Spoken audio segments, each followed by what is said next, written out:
Self-Help began in 1936 to help people who were fleeing Nazi persecution, to help people resettle in a new land after they had left everything behind, the types of services of employment, shelter, food. They came here, had to start all over again. They did not know the language, they did not have homes, they did not have jobs.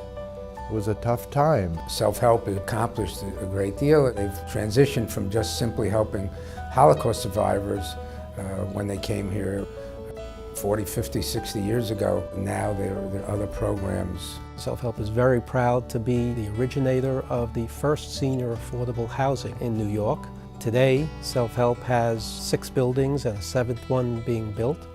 Over 1,000 people live in Self-Help's affordable housing. I love living here. I love the friends I've made, and I'm able to keep busy, which I find is very important to me. And my friend Adele, who's 105, gives me a lot of courage, and we are good, very good friends. It's very comforting for me to know that she's happy. She's very content here. She doesn't have to be in a nursing home because she's in a place like this where she has independent living, nice surroundings, nice people, and wonderful services.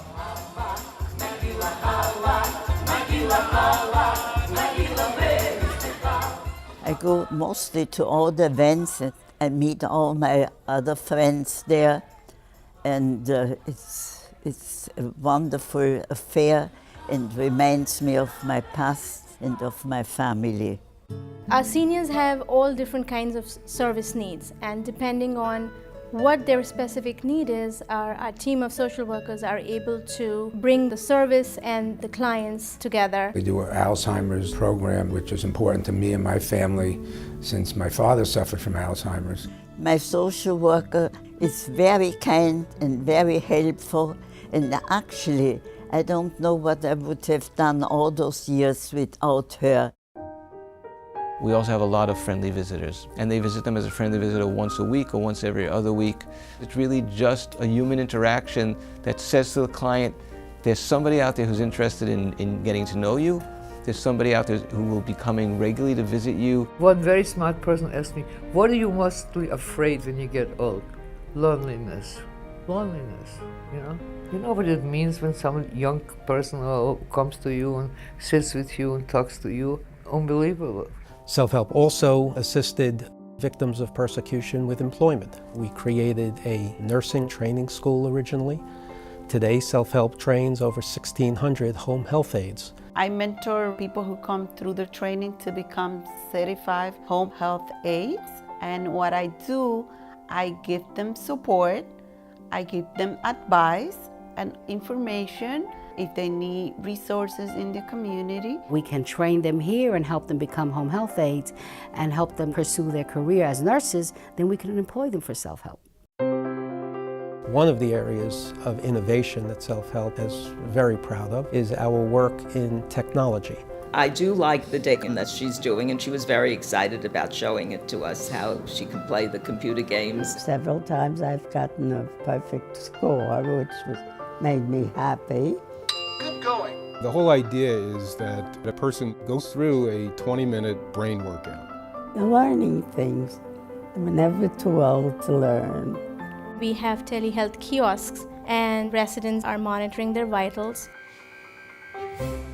We've found that our residents who use this are really becoming better educated, and they're better able to self-manage chronic disease. Self-Help's innovative technology concepts have helped them feel safe and secure with Quiet Care sensor installed in their apartments. Apparently, if there's no motion, it's reported, and I have been called about that. I think it's an absolute necessity for people who live independently, and especially if you don't have family that checks on you. We have computer learning centers, and we provide seniors with education on how to use the computer. See the gray box next to the X. Take your mouse up there, give it a click.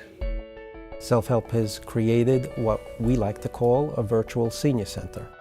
This allows us to bring the activities of our senior centers into the living rooms of isolated seniors who otherwise wouldn't be able to benefit from those services. They don't teach them like lectures. They interact a lot with us. You really learn something, you really get to appreciate things, and just the companionship, you live through that, you know. It's like a second life. The mission of Self-Help is to enable people to remain in their homes independently. And I think everything that we do works to that end.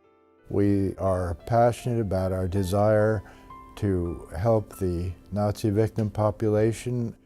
Right to the end, we'll be the last surviving relative to the last survivor. Well, I think it can be best expressed in the letter that I wrote. It gave me the security that self-help is and will be a haven for me. Thanks to all of you. I feel like I'm protected, yes, absolutely. That I'm not alone, and that makes me feel very good. Thank God for that.